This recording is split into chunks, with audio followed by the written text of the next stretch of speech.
What is going on, y'all? It is your truly the real Sakurai here, and I apologize for the noise in the background. I just turned on my AC because it's pretty hot in here, and I just got back home from work, so I felt as though why not just do this video right now?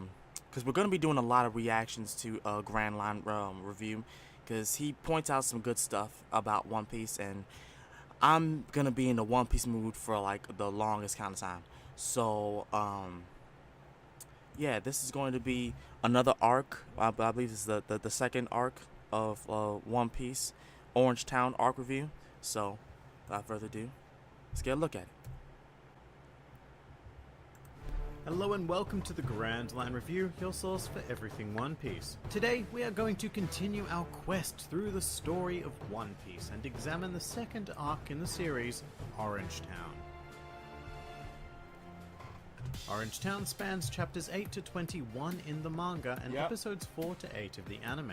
Manga-wise, that's a total of 14 chapters, making it exactly twice as long as the initial Romance Dawn arc. Here, we mark the first official appearance of the future Straw Hat Navigator Nami. If you're an anime viewer, you will have already met her in the previous arc, but as a manga purist, I will insist to the day that I die that Nami as we know her first appeared in Orange Town. Right. And she was a perfect injection of character into the story. Here was a protagonist in a pirate manga who was actually willing to lie and steal her way through the world. It was oddly refreshing, actually. In fact, the entire theme of this arc really is treasure, and we look at that from a couple of different perspectives. First of all, as stated before, we have the thief Nami, who values traditional gold and money as treasure. The villain of the arc, Buggy the Clown, shares Nami's definition of treasure. However, we also have two very important characters in Shushu and the little Mayor dog. Boodle, who hold treasure in a different form. Shushu. For the mayor, his treasure is I his felt town, so bad which for is that rather little- unfortunately that little being dog. ravaged by the Buggy Pirates. And for the ever-adorable Shushu, his treasure is his owner's pet food store. With these four characters in mind, the arc really becomes a battle to see who is more determined to fight for what they hold dear. And I think it's fair to say that both Shushu and Mayor Boodle would have gladly died to protect their own treasure. Damn and that right. passion is what inspires Luffy to tip the scales in their favor, because he understands their perspective, as he has a rather unorthodox treasure of his own, being the Straw Hat.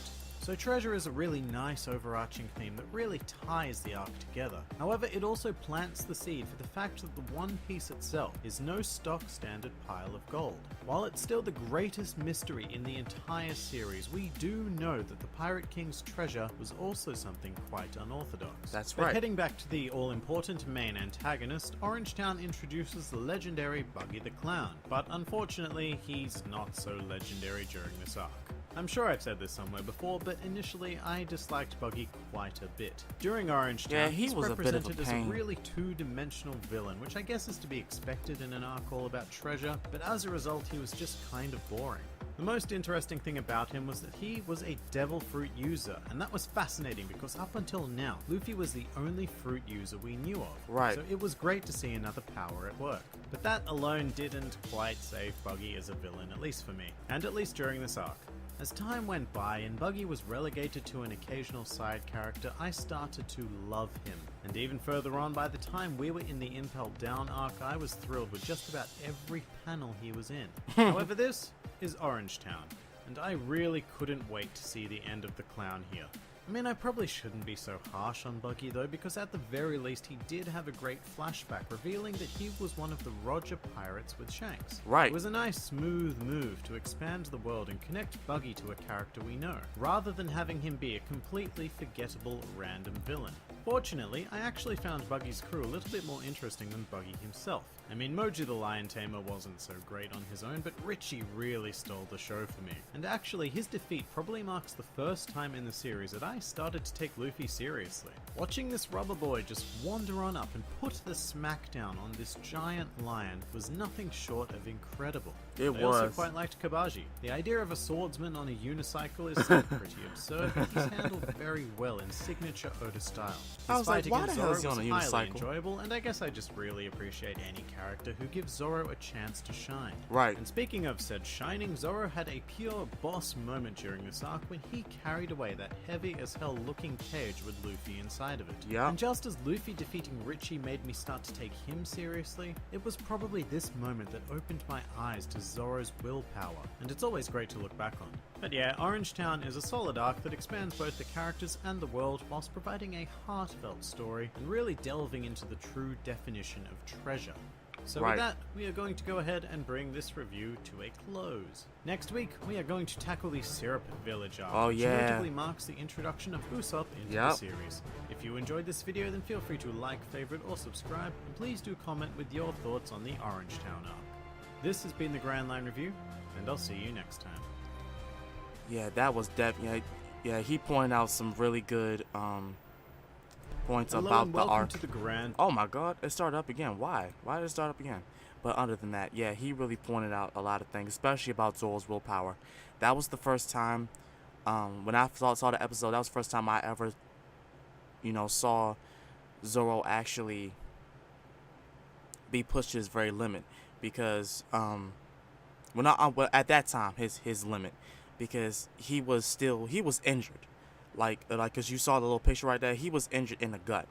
And despite all of that, he carried that heavy ass cage. He fought a swordsman on a freaking unicycle.